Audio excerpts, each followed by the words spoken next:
नमस्कार, city news Gurugram देख रहे हैं आप और मैं हूं आपके साथ अंजलि। शुरुआत करते हैं एक बड़ी खबर के साथ। पंचों के असहयोग के कारण नहीं हो पाया समर्थला का विकास। आज खंड कार्यालय में एजेंडा देकर बुलाई गई पंचायत की मीटिंग। समर्थला में कुल 10 पंच है, जिसमें से 9 पंच रहे मीटिंग में मौजूद। एक पंच नहीं पहुंचा मीटिंग में। विकास कार्यों में 4 पंच करते हैं सरपंच का सहयोग, लेकिन 6 पंच नहीं करते सहयोग।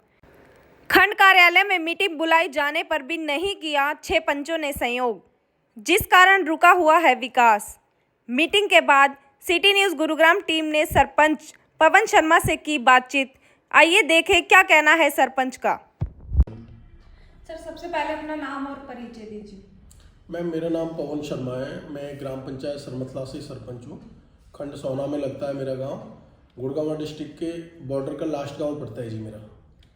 तो सर, अभी बीडीपी ऑफिस में आपकी मीटिंग रखी गई है कुछ, तो उसके बारे में बताइए, क्या मीटिंग रखी गई? मैम, अभी हमारी मीटिंग रखी गई थी विकास कार्यों को लेकर। मैं जब से सरपंच बना हूँ, शुरू से मीटिंग एजेंडा देकर अपने सहयोगी जो मेरे पंच हैं उनको मीटिंग एजेंडा के मार्फत बुलाता हूँ। वो कंटिन्यू विकास कार्यों में पिछले 1.25 साल से सहयोग नहीं कर रहे हैं, बल्कि रुकावट और बाधाएं पैदा कर रहे हैं। मैंने जब वो नियम के अनुसार 5 मीटिंग एजेंडा में नहीं आए, तो मैंने माननीय बीडीओ साहब नरेश जी को अवगत कराया। उन्होंने एजेंडा के द्वारा मेंबरों को, पंचों को यहाँ बुलाया जी। उन्होंने यहाँ पहुँचने के बाद भी जब बातें रखी गई तो बीडीओ साहब के सामने भी विकास कार्यों में सहयोग करने से मना कर दिया। तो ऐसा क्यों किया उन्होंने, मना क्यों कर दिया विकास कार्य को लेकर? मैम, टोटल गांव में 6 पंच हैं और 4 पंच विकास कार्यों में कंटिन्यू सहयोग कर रहे हैं, लेकिन 6 मेंबरों ने मेजॉरिटी बना रखी है अपनी, जो कि सरकार ने इतनी अच्छी अच्छी योजनाएं चला रखी है। कहते हैं कि हम सरकार के कामों को आगे नहीं बढ़ने देंगे, गांव में विकास नहीं होने देंगे। क्या क्या चाह रहे हैं वो, उनका क्या मकसद है? मैम, मैंने उनसे यहाँ तक कह दिया कि आपको अपना कोई भी काम कराना है, वो अपने निजी स्वार्थ की लड़ाई लड़ रहे हैं, ना कि अपने वार्ड की, ना कि गांव की लड़ाई लड़ रहे हैं। किसी को अपने घर पे लाइट चाहिए, लगा दी। किसी को अपने घर पे सोलर लाइट चाहिए। जबरदस्ती के कार्य कराते हैं जो नियम से बाहर के हैं जी। तो ऐसे कार्य मैं दबाव में आकर थोड़ी करूँगा जी। मेरे ऊपर सरकार है, मेरे ऊपर प्रशासन बैठा हुआ है। दबाव में कोई काम नहीं होता, प्रेम में सारे काम होते हैं जी गाँव में विकास के जी।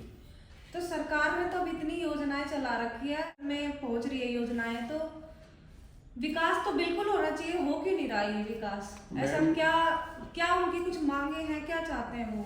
मैं आपको बताना चाहूँगा कि जब जनसंवाद कार्यक्रम के जो 27 अक्टूबर में माननीय जगदीश नायर जी आए थे, वो तो उन्होंने सरकार की योजनाओं के अनुरूप गांव में पहुंचे। गांव में पहुंचने से पूर्व मैंने सारे लोगों के सामने बातें रखी कि बताइए गांव में क्या क्या विकास कार्य होने चाहिए। मैम, मेरे पास फोटो है उस प्रोग्राम के। एक भी जनसंवाद कार्यक्रम में उस दिन उपस्थित नहीं हुआ। इतना विरोध करते हैं ये। जन संकल्प यात्रा में एक भी मेंबर उपस्थित नहीं हुआ, छोड़ के एक महावीर पंच है। लेकिन अब वो भी क्यों विकास कार्यों में सहयोग नहीं कर रहे, मुझे नहीं पता। वो कहते हैं मेरे को खतरा है। पता नहीं किससे खतरा है उनको। विकास कार्यों करने से कोई खतरा थोड़ी होता है जी। ये तो एक समाज के लिए, एक गांव के लिए एक तपस्या है, जैसे हमारे देश के मोदी जी और प्रदेश के मुख्यमंत्री माननीय श्री मनोहर लाल खट्टर जी कर रहे हैं। लेकिन उन कामों को वो करने से बाधा बने हुए हैं जी। जो आपका गांव है उसमें ऐसे क्या मतलब धमकी वगैरह चलती है, ऐसे गुंडागर्दी चलती है सरेआम? मैम, गुंडागर्दी लगा लीजिए। जब जो आदमी 1.25 साल से विकास कार्यों में अपनी सहभागिता नहीं निभा रहा, तो इसको गुंडागर्दी नहीं कहेंगे तो क्या कहेंगे? मैम, वोट अनमोल होती है, उस वोट की इज्जत नहीं कर रहे, गांव के लोगों की इज्जत नहीं कर रहे। अपने निजी स्वार्थ की वकालत करने के लिए तो डीसी साहब के पास पहुंच गए। राइट टू रिकॉल की बात पहुंच गए।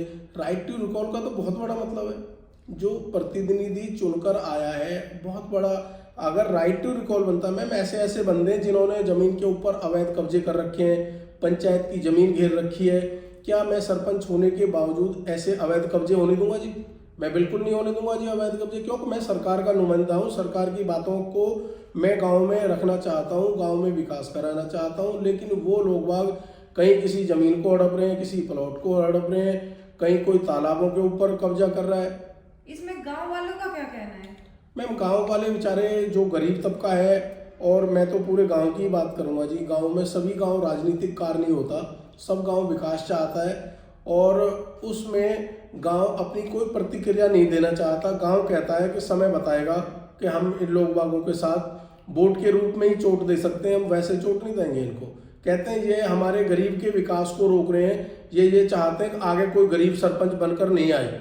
अगर गरीब मन में सोचेगा तो सोचेगा, जब पवन शर्मा जैसा एक पढ़ा लिखा बालक गांव में विकास नहीं करा सकता तो हमारी क्या औकात है। इस तरह से गांव में विकास के लिए ये पंच बाधा बने हुए हैं जी। तो आपने अपनी बातें कहाँ कहाँ रखी हैं? मैंने डीसी साहब के पास रखी है, माननीय निशांत जी हैं, बहुत ही अच्छे गाँव में काबिल तारीफ है, मैं उनका फ़ैन हूँ। उनको बताया माननीय डीसी साहब, मैंने कि ऐसे ऐसे बात है गांव में विकास कार्यों में मेरे पंच सहयोग नहीं कर रहे। डीसी साहब ने कहा एक बार मीटिंग एजेंडा देकर बुलाते हैं, नहीं मानते हैं तो उनको सस्पेंड करेंगे। उन्होंने फिर डीडीपीओ साहब की ड्यूटी लगाई।